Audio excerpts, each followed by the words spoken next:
Welcome back to another episode of Harmonious at Lunch, the show that fuels your business success. I'm Brandon Gano, your host and guide through the world of harmonious business growth. Today, we're unlocking powerful strategies with industry experts to help your business thrive. If you're a business owner, entrepreneur, or executive, you are in the right place. Join me and our incredible guests today on the journey to clarity, growth, and success. It is time to revolutionize your approach to business.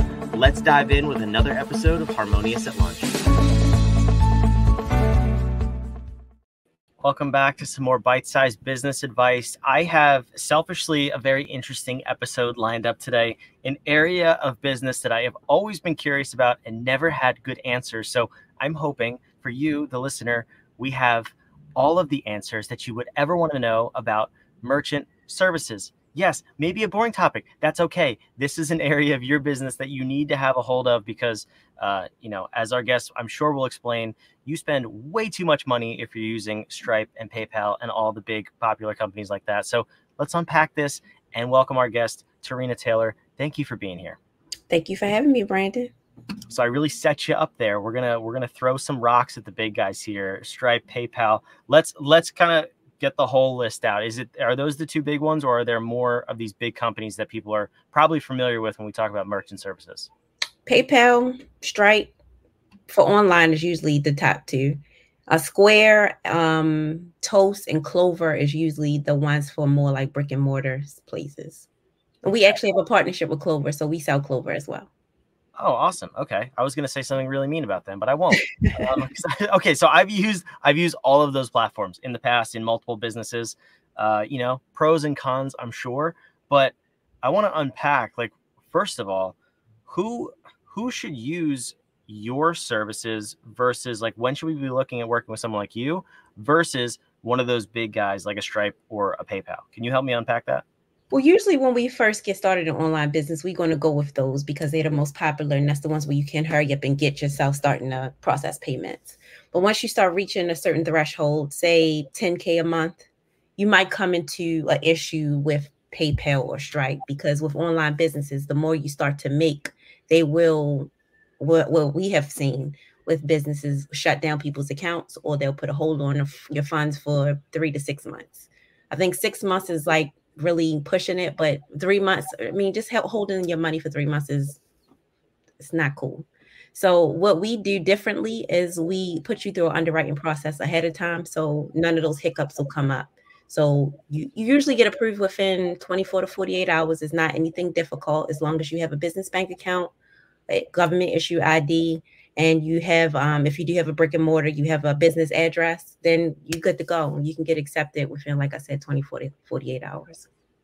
Yeah, I think, this sort of a product, if you will, or service really was brought to the front of my mind a few years ago. I remember that exact thing happened to me. So it was a brick and mortar business, and we were collecting, at the time I got shut down, I think it was over $50,000 in funds held. And it was just, it was mostly a seasonal business. We had influx of revenue, and it was PayPal at the time. They held $50,000 of revenue it was almost 3 months. And I was panicked. I mean, I had employees to pay. I had bills to cover, my own bills to cover. And I was like, this is not cool at all. And that's when I started searching out merchant services.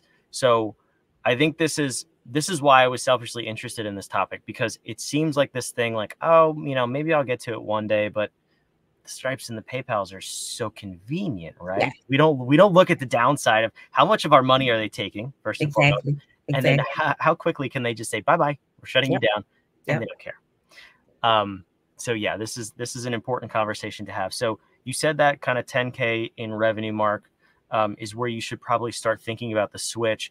What does it look like in terms of finances? Like, I think everybody's familiar that the standard credit card rate is right around 3%. I mean, are the rates relatively similar, or is it actually advantageous to go with a service like yours versus Stripe? Well, it's advantageous to go with a service like ours because what we do is we try to keep your fees as low as to interchange as possible. Interchange rates is what the credit card companies charge. So we try to keep those fees as close to interchange as possible, because we are a small business as well. So we try to help small businesses to save that money and put it back in their pocket to reinvest in the business. And then also what a lot of people don't know with those companies is that you're not actually getting a legitimate merchant account. You're just a sub merchant underneath of those bigger merchants. They hold the actual merchant account, and you're just a sub merchant underneath of them. So you don't have the benefit of the protection of having that merchant ID. And then, like you said, with you, they hold funds. We don't do that because we put you through the underwriting process ahead of time. So you don't have to go through those situations where you have an influx in sales and then PayPal or Stripe is saying, "Oh, you're high risk and we can't do business with you." That's interesting. I didn't know that. So can you explain that a little bit more? Like, what does it mean to have your own merchant ID? Your merchant ID is protection for you. You actually have a real merchant account with the actual merchant bank. So those companies, like I said, they hold the actual merchant account with the merchant bank. You have so that's you cutting out a middleman. You know what I'm saying? They're just the middleman, and that's why they get the tack on those little extra fees, because they're the middleman. So we want to cut that middleman out and get you your own merchant account with an actual merchant bank, and then you don't have to go through them to process your payments, and then it goes directly to your bank account. Yeah. Oh, that's cool. I didn't even realize that. That's very interesting. So then, as far as collecting payments and all of that stuff, the draw to one of the bigger companies is a Stripe or a PayPal. The convenience. They have the platform set up. They integrate with most websites. Right. What is the difference there, if any, and what does the integration process look like to an existing website? Well, our integration process is dependent upon which service you actually need. Like if you do need just something for online payments, we have partnerships with NMI Payment Gateway as well as Authorize.net. So that's just a process of you signing up to get the service, and then you pretty much integrate it like you would with any other integration with your website. It's really simple. Most websites actually do have an integration with either NMI or Authorize.net because they are widely known as well. So it's really not a problem. As far as brick and mortar, we have partnerships with different companies. So it just depending on what type of equipment that you need. And that's pretty easy as well. Like I said, depending on what you choose. We have partnerships with like Deja Vu terminals. Clover is a big one that we really promote now. We just created a partnership with Paya, which is for ACH payments. And a lot of people don't know the benefits of ACH. We just started to learn more about that. So that's something that I'm new with as well. But that's another thing that we have. So it's just the different partnerships we have it just really is dependent upon what you need. So it's really customized to the actual business owner. I'd love to hear that. If you're just getting into ACH and you're learning things that you didn't know, what are some of those things that maybe a small business owner wouldn't think about, wouldn't even know to ask? Well, most business owners think that ACH payments, like if they go through their bank, they actually think they're getting it for free, but there's a lot of back end fees that they don't know about. So we would have to go in and do like a cost savings analysis to see where there are fees that you might not even know that you're paying. So that, like I said, is dependent upon the business owner. Everything, it's not a one size fits all type of thing. Most with the PayPal, Stripe, Squares, they more like one size fits all, grab it up, hurry up, do business. So it's not like that with merchant services. It's really dependent upon what you need. It's really like bespoke and customized. I mean, I understand it's hard to answer that question because every business is unique. Yeah. But I think that's kind of the benefit, right? Like when you sign up for a Square, a Stripe, or a PayPal, you just get that rate. How much historically have you been able to save companies when they go with merchant services over a company like that? I think the biggest to date maybe about $10,000 a year. That's no small chunk of change. Yeah, with the fees that they tack on, we can cut those costs, reduce those fees. And then depending upon if you need any like different CRMs to connect with it, we offer a different CRM. We also connect with QuickBooks. So if you already have QuickBooks, we can integrate with that as well. So it's, like I said, dependent upon the business. We just have a lot of different options. So it's hard to go through all the different options, but we do have a lot of partners that we can help you to find if you don't know about them or to integrate with the services that you already provide. especially if you have like a reoccurring type of situation where you have like a subscription-based model, business model. Those that will come in handy, because with PayPal or Stripe, sometimes when those fees start to get higher and higher, you experience, they'll shut you down because they want to know what's going on, how you making so much money. They might think that it's a fraud involved.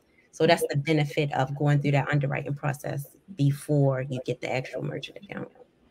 Yeah, I found that if you get shut down and then they call you and say what's going on, and you say you're dealing drugs, they don't like that answer. So just a pro tip from experience. And did you know that PayPal put in their clause, like if you sell certain things and they didn't know about it, they'll take $10,000 just because you broke the user agreement. Mm-hmm. It's crazy. You don't own your money until it's in your bank, and then I'm convinced you still don't own it. So right. Because the government's still watching. That is right. You're going to get this show canceled, okay, Tarina? You're going to get me off the internet. Uncle Sam wants his piece of change. Shh! Don't say it out loud. They're listening. They're listening. Well, you mentioned there's a bunch of different types of problems that you could solve for customers. That's fantastic. And every situation is unique. I'm sure there are very common questions. And I know that because I just put your website on the screen. And wherever you're watching or listening, it's also in the show notes as well. But Tarina has an ebook of 51 of the most common questions. I'm curious if we could unpack some of these. Like, what are the most common questions that small business owners ask when they first reach out to you? They want to know what the fees are, of course. That's like the number one answer. Our fees are different. So they're not the same as PayPal or Stripe, but they are very, very close to interchange. Interchange is what the credit card companies, Visa, MasterCard, what they charge. That's interchange. So we do an interchange plus model, and that's plus with our payment processor charges, which is usually like 1.1%, 0.2%, around that.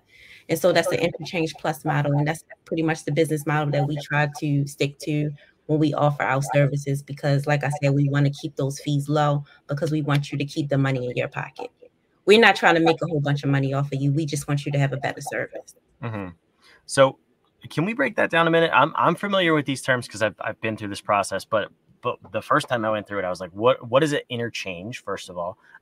So when you're saying interchange, it's basically if I were to pay you $100, if I use a Visa card or a MasterCard, regardless of like if it's tied to Chase or United or Marriott, whatever, Visa is taking ballpark 1.4% per transaction. So when we round up to 2.9, the difference is what's going to Stripe or PayPal. So just to be clear, can you explain that better than me, first and foremost? And am I right or am I off? You're absolutely correct. That's pretty much what's happening. And a lot of businesses will avoid American Express because American Express fees are higher. Mm-hmm. Yeah, so a lot of businesses will not accept American Express, or sometimes they'll do a cash discount where they'll put the charges of the actual credit card, the interchange, they'll charge it to the client as opposed to them paying the fees themselves.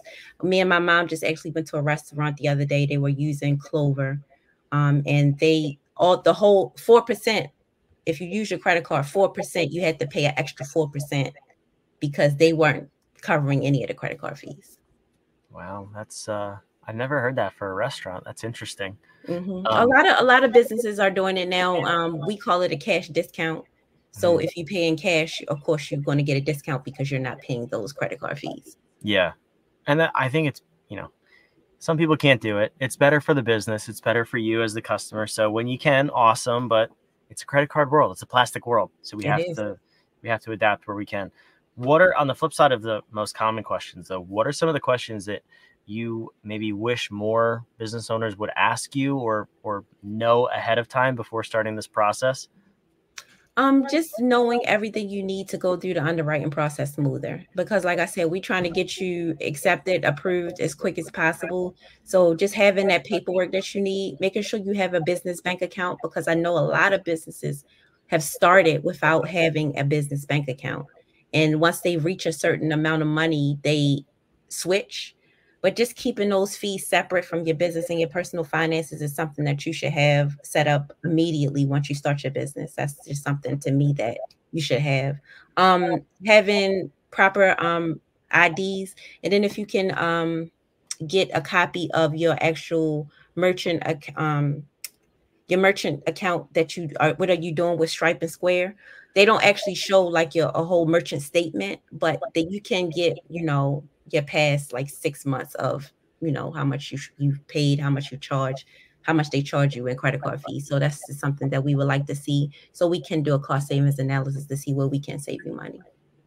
Yeah, I was gonna say, when you start working with people, do you ever show them side by side, like, okay, here you're spending an extra whatever $500 a month on your credit cards? Yeah, that's part of the initial consultation. That's what we try to just do to see the value that we provide as far as our services as opposed to the other companies.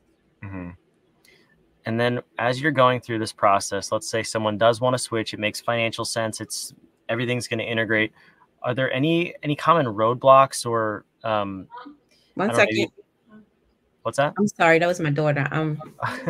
No problem. I'm just curious. So are there any common roadblocks or hurdles, if you will, in the process after the underwriting, as far as, website integrations? What are the things that we should be planning ahead before we go through this, just so our customers don't experience any sort of delays in service? Oh yeah, definitely. With the website integrations, we have to make sure, verify that we are able to integrate with your website. Most websites we can, there's no issues, but just, have that, making sure, we want to be sure that we'll be able to seamlessly integrate with whatever you have going on, so we're not stopping any services. Mm-hmm.